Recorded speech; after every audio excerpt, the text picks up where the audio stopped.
Кочани од секогаш живеел со театарот и за театарот. Во 50-тите и 60-тите години на минатиот век постоел и мощно успешно работел професионален театар, во кој 20 на актери, режисери, сценски работници работеле и мощно успешно ја остварувале својата дејност.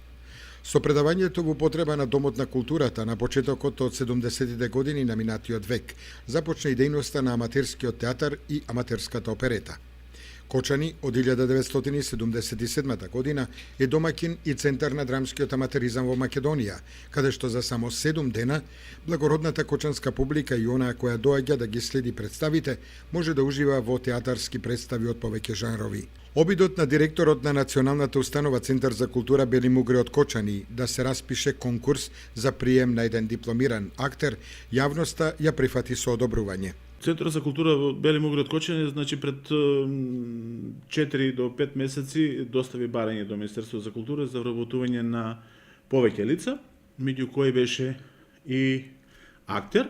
Да не забораваме дека покрај тоа беа побарани за вработување на едно лице кое ќе потполнуваше дејноста ликовно-галериска дејност и едно лице кое ќе потполнуваше дејноста музичкиот дел, значи музичко-сценскиот дел, и меѓу тие имаше уште поднесено барање за прераспределување на кадар од сопствениот кадар. Центарот за култура успеа да добие едно работно место,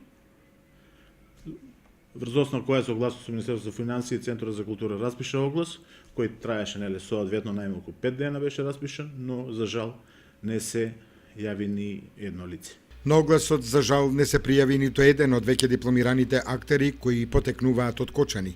Нив, според неофицијалните податоци, ги има околу 8 мина. Јас мислам дека тие можеби жалбата ги има понесено, значи да бидат вработени да работат на штиците на професионалните театри. Мислам дека тоа е основната причина, но сепак мислам дека можда во овој временски период тие погреши, значи сите не можат да бидат вработени, бидејќи во Македонија покрај факултетот за драмски уметности, значи постои уште неколку установи што продуцираат актери, односно лица за во театар, тука да не би заборавиле дека од Бугарија не доаѓаат студенти со завршено соодветно образование, од Црна Гора не доаѓаат веќе од Цетење од академијата.